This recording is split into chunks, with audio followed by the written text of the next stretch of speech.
बिस्मिल्लाहिर्रहमानिर्रहीम। हज़रात, मुख्तसर बुखारी शरीफ की हदीस नंबर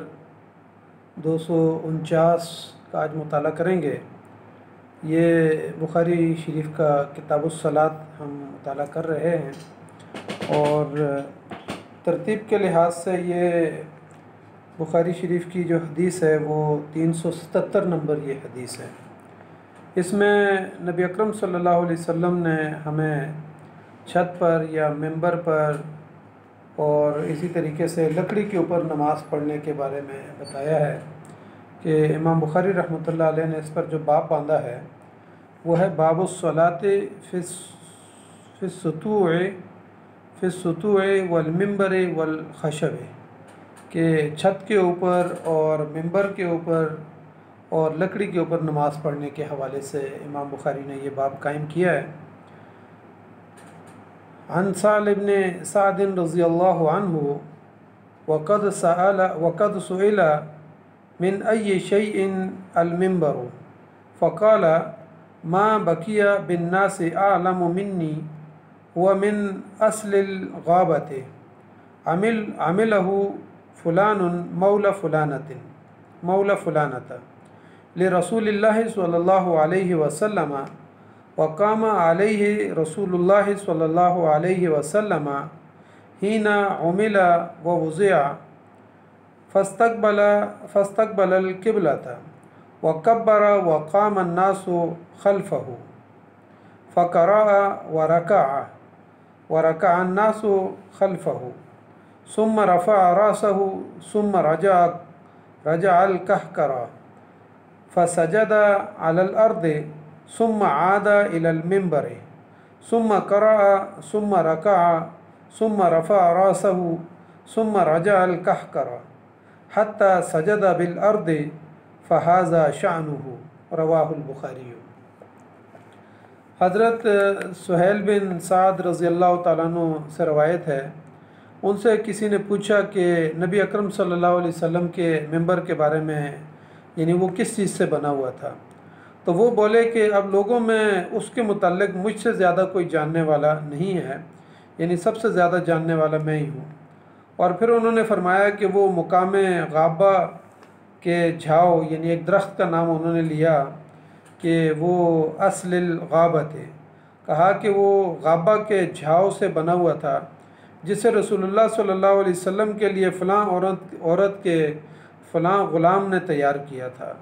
जब वो तैयार हो चुका और मस्जिद में रख दिया गया तो रसूलुल्लाह सल्लल्लाहु अलैहि वसल्लम उस पर खड़े हुए और किबला रूह होकर तकबीर कही और लोग भी आपके पीछे खड़े हो गए और आप सल्लल्लाहु अलैहि वसल्लम ने किरात की और रुकू किया और लोग भी जो है ना आपके पीछे लोगों ने भी आपके पीछे रुकू किया। फिर आप सल्लल्लाहु अलैहि वसल्लम अपने सर मुबारक को जब उठाया तो आप सल्लल्लाहु अलैहि वसल्लम पीछे हटे और ज़मीन के ऊपर सजदा किया, यानी मिंबर से एक कदम या दो कदम आप सल्लल्लाहु अलैहि वसल्लम नीचे उतरे और फिर सजदा जो है ना आप सल्लल्लाहु अलैहि वसल्लम ने ज़मीन के ऊपर किया। फिर मिंबर पर दूसरी रकत के लिए आप सल्लल्लाहु अलैहि वसल्लम फिर मिंबर पर लौट आए, किरात की और रुकू किया। फिर आप सल्लल्लाहु अलैहि वसल्लम ने रुकू से सर उठाया और पीछे हटे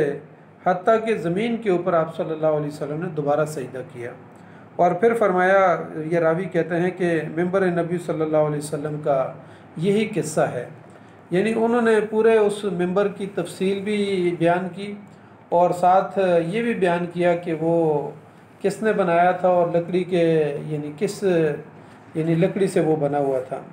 असल जो है ये अस्लुल गाबा जो यहाँ पर लफ्ज़ आया, तो असल जो है ना एक दरख्त का नाम है जिसके पत्ते नहीं होते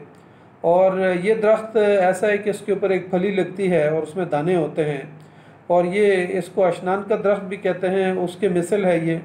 और इसको उर्दू में जो है ना झाव का दरख्त जो है ना वो कहते हैं, यानी उस दरख्त से जो है ये नबी सल्लल्लाहु अलैहि वसल्लम का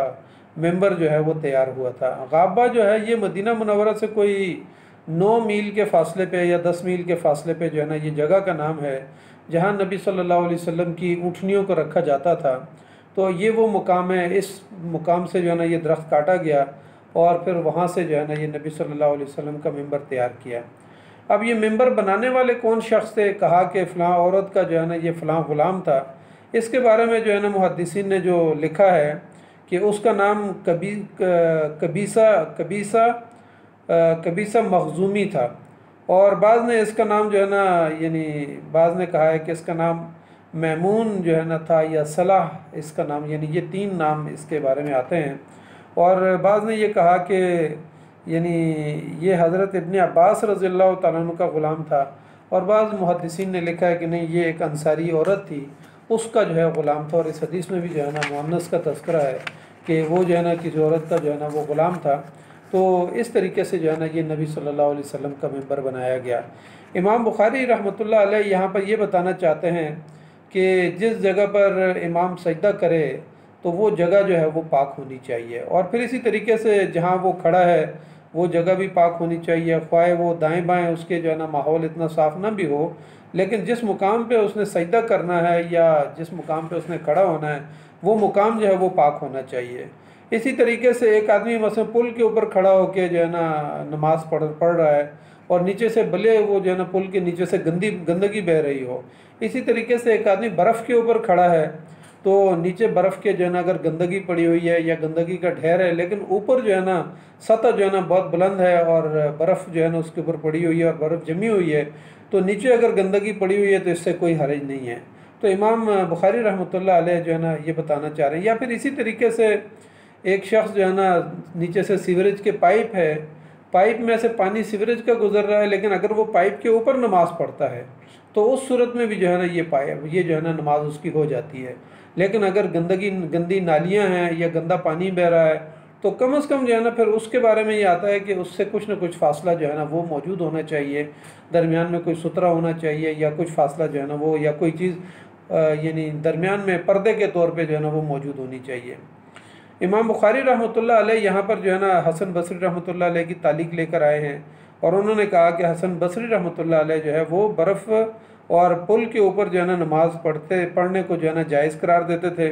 अगरचे उसके नीचे जो है ना यानी गंदगी हो या पेशाब बह रहा हो, बशर्ते कि उस के और गंदगी के दरमियान और उसके दरमियान फ़ासला मौजूद हो, कोई चीज़ दरमियान में हाइल हो, तो ऐसी सूरत में जो है ना हसन बसरी रहमतुल्लाह अलैह भी इसको जायज़ समझते थे। इसी तरीके से हज़रत अबू हुरैरा रज़ियल्लाहु तआला अन्हु के बारे में आता है कि इमाम के पीछे उन्होंने छत के ऊपर नमाज़ पढ़ी, यानी इमाम नीचे वाली छत में था, नीचे वाले फ्लोर में था, और ये हज़रत अबू हुरैरा रज़ियल्लाहु तआला अन्हु ने छत के ऊपर जो है ना उनके साथ नमाज़ पढ़ी। इसी तरह हज़रत इब्न उमर रज़ियल्लाहु तआला अन्हु के बारे में आता है कि उन्होंने बर्फ़ के ऊपर जो है वो नमाज़ पढ़ी। तो यानी इमाम बुखारी रहमतुल्लाह अलैह ये तालीक भी लेकर आए। असल में तो इमाम बुखारी रहमतुल्लाह अलैह जो बाब कायम किया है उसमें भी यह है कि छत के ऊपर नमाज़ पढ़ना या मेंबर के ऊपर जो बुलंदी के ऊपर हो, चाहे वो एक सीढ़ी बुलंद हो या 2 सीढ़ियाँ बुलंद हो, तो अगर मेंबर के ऊपर नमाज़ पढ़ी जाए या लकड़ी के ऊपर, लकड़ी के फट्टे के ऊपर अगर नमाज़ पढ़ी जाए,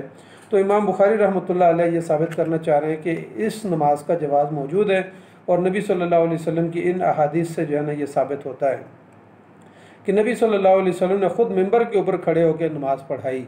तो इससे जो है ना ये तीनों बातें यहाँ से ये साबित हो जाती हैं कि ऊंचाई के ऊपर, बुलंदी के ऊपर नमाज़ पढ़ना, लकड़ी के ऊपर नमाज़ पढ़ना, मेंबर के ऊपर नमाज़ पढ़ना, तो इसी हदीस से जो है ना ये बात साबित हो जाती है। इसी तरीके से नबी अकरम सल्लल्लाहु अलैहि वसल्लम जब नमाज़ पढ़ा रहे थे तो आप सल्लल्लाहु अलैहि वसल्लम नमाज से यानी रुकू से जब उठे तो उसके बाद आप सल्लल्लाहु अलैहि वसल्लम पीछे हटे,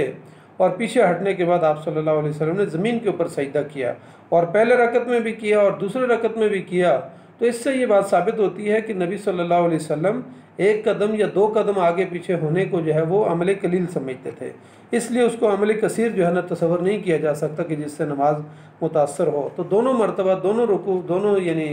रुकू के बाद जो है दोनों रकत के अंदर नबी सल्लल्लाहु अलैहि वसल्लम पीछे हटे, और फिर आप सल्लल्लाहु अलैहि वसल्लम ने ज़मीन पे सजदा किया, और फिर आप आगे बढ़े और फिर मेंबर के ऊपर खड़े होकर जो है ना बाकी नमाज आपने पढ़ाई।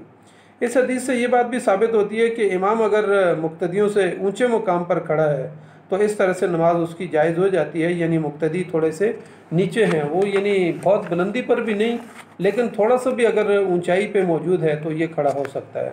ऊंचे मुकाम पर इमाम के खड़े होने के वजूहात जो है ना मुख्तलिफ हो सकती हैं। एक तो ये है कि इमाम इसलिए ऊंची जगह पे खड़ा हुआ कि वो तालीम व तरबियत करना चाह रहा है, जैसे कि ख़ुद नबी सल्लल्लाहु अलैहि वसल्लम ने इस हदीस के फ़ारिग होने के बाद, नमाज से फ़ारिग होने के बाद कहा कि मैं इसलिए जो है ना ऐसा किया कि तुम मेरी इक्तदा कर सको, यानी नबी सल्लल्लाहु अलैहि वसल्लम उनकी तालीम व तरबियत करना चाह रहे थे। दूसरे नंबर पर जो है ना अगर यानी इमाम ये चाहता है कि मैं थोड़ा सा ऊंचे मुकाम पे खड़ा हो जाऊँ ताकि तकबीरात जो है ना उसकी आवाज़ दूर तक जा सके, तो इस सूरत में भी जायज़ है। इसी तरीके से अगर मुक्तदियों के लिए जगह तंग है और इमाम जो है ना अपनी जगह से आगे बढ़ जाते हैं और अगली जगह जो है ना थोड़ी सी बुलंदी पर है या ऊंचाई पे है, तो ऐसी सूरत में भी जो है ना मजबूरी की सूरत में नमाज़ पढ़ी जा सकती है और बुलंद यानी जगह के ऊपर जो है ना वो नमाज़ पढ़ी जा सकती है। नबी सल्लल्लाहु अलैहि वसल्लम का जो मिंबर के यानी तख्ते पर नमाज आप सल्लल्लाहु अलैहि वसल्लम ने शुरू की और 2 मरतबा आप सल्लल्लाहु अलैहि वसल्लम उल्टे पाँव पीछे हटे। कह करा का लफ्ज़ यहाँ पर आया है कि आप ऐसे ही पीछे लौटे, यानी रुख नहीं फेरा, तो पीछे जो है ना कदम आप सल्लल्लाहु अलैहि वसल्लम ने लिए और फिर यानी सजदे से फारिग होने के बाद फिर आप आगे बढ़े और दूसरी रकत में भी जो है ना आप पीछे इसी तरह पलटे। तो इसका मतलब यह है कि नबी सल्लल्लाहु अलैहि वसल्लम इस तरीके से पीछे इसलिए हटे कि ताकि किबला रुख जो है ना आप सल्लल्लाहु अलैहि वसल्लम का चेहरा रहे। एक मौके पर नबी सल्लल्लाहु अलैहि वसल्लम ने ख़ुद भी जो है ना यानी बाला खाने में नमाज़ पढ़ी और यानी इमामत भी करवाई वहाँ पे बाला खाने में ऊंची जगह पर। एक दफ़ा नबी सल्लल्लाहु अलैहि वसल्लम के बारे में मशहूर है कि वो घोड़े से गिर गए, तो इस मौके पर भी आप सल्लल्लाहु अलैहि वसल्लम ने बाला खाने में जो है ना 29 दिन गुजारे और सहाबा इकराम इयादत के लिए वहाँ जाते थे। तो नबी सल्लल्लाहु अलैहि वसल्लम वहाँ पे जब नमाज़ पढ़ी एक मरतबा, तो आपने बैठ के नमाज़ पढ़ाई और पीछे सहाबा इकराम खड़े हो गए। तो नबी सल्लल्लाहु अलैहि वसल्लम ने बाद में उनको कहा कि चूँकि इमाम की इक्तदा करनी होती है तो सहाबा इकराम को भी जो है ना फिर आप सल्लल्लाहु अलैहि वसल्लम ने बैठ के जो है ना नमाज़ पढ़ने का हुक्म दिया और इशारा किया और सहाबा इकराम ने फिर बैठ के नमाज़ पढ़ी। लेकिन इसके बारे में मुहद्दिसीन की जो है ना राय ये है कि ये हदीस, ये वाला जो अमल है नबी सल्लल्लाहु अलैहि वसल्लम का, ये मनसूख हो चुका है, क्योंकि आखिरी उम्र में नबी सल्लल्लाहु अलैहि वसल्लम ने एक मरतबा मरज़ुल मौत के अंदर जो है वो, ये चूँकि पहले का वाक़या है, तो मरज़ुल मौत के बारे में फ़रमाया नबी सल्लल्लाहु अलैहि वसल्लम के कि उस मौके पे आपने बैठ के नमाज़ पढ़ाई और पीछे सहाबा इकराम ने खड़े होकर नमाज़ पढ़ी थी। तो उस मौके पे नबी सल्लल्लाहु अलैहि वसल्लम ने उनको बैठने का हुक्म नहीं दिया। तो इसका मतलब यह है कि अब अगर इमाम खड़ा है, तो इमाम बैठा हुआ है और पीछे मुक्तदी जो है ना सही हैं, सलामत हैं, तो वो खड़े होकर नमाज़ पढ़ सकते हैं और इमाम जो है ना बैठ के नमाज़ पढ़ा सकता है। इसी तरीके से इला के मौके पे भी जो है ना जब नबी सल्लल्लाहु अलैहि वसल्लम ने अज़वाज मुतहरात से इला किया था और बाला खाने में चले गए थे, तो उस मौके पे भी जो नवाफिल वगैरह पढ़ते थे, तो नबी सल्लल्लाहु अलैहि वसल्लम तहज्जुद और नवाफिल जो है ना ऊपर ही पढ़ते थे। अलबत्ता फ़र्ज़ नमाज़ों के लिए नबी सल्लल्लाहु अलैहि वसल्लम नीचे आ जाते थे और नमाज़ पढ़ाते थे। तो यानी बाला खाने में नबी सल्लल्लाहु अलैहि वसल्लम ने वहाँ पर भी जो है ना नमाज़ पढ़ी। इस तरह के भी अमल भी नबी सल्लल्लाहु अलैहि वसल्लम के आइम्मा इकराम का, उनमें से जो है ना इमाम मालिक रहमतुल्लाह अलैह के बारे में आता है कि वो नमाज को जो है ना ऊंची जगह पर पढ़ने को मकरूह समझते थे, इसलिए कि बनु उमैया के जितने भी यानी आइम्मा थे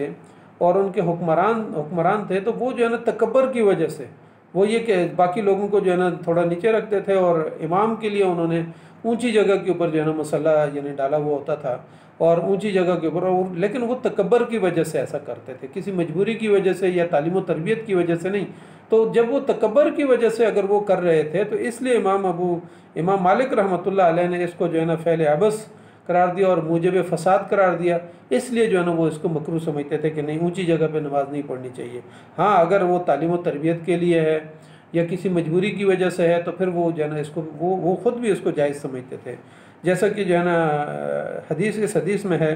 कि जब नबी सल्लल्लाहु अलैहि वसल्लम नमाज से फ़ारिग हुए, तो आप सल्लल्लाहु अलैहि वसल्लम ने बताया भी कि मैंने ये जो अमल किया है इसलिए कि आप लोग मेरी इक्तदा करें, और नबी सल्लल्लाहु अलैहि वसल्लम ने तालीम व तरबियत के लिए किया। लेकिन इमाम मालिक रहमतुल्लाह अलैह कहते हैं कि अगर तालीम व तरबियत के लिए नहीं है या किसी मजबूरी के तहत नहीं है, तो फिर जो है ना अगर एक आदमी तकब्बर के खातिर जो है ना ऊंची जगह पे नमाज़ पढ़ता है इमाम, और ऊंची जगह पे अपने आप को रखता है और मुक्तदियों को नीचे रखता है, तो ये जो है ना इस फ़ैल हवस है। इसी तरह इमाम अबू हनीफ़ा रहमतुल्लाह अलैह जो है इसको जायज़ समझते हैं कि ऊंची जगह पर नमाज़ पढ़ी जा सकती है, और लेकिन अगर वो तकब्बर की वजह से हो तो वो भी जो है ना इसको जो है ना यानी मकरूह समझते हैं। इस हदीस से अब बात जो साबित हो गई वो ये कि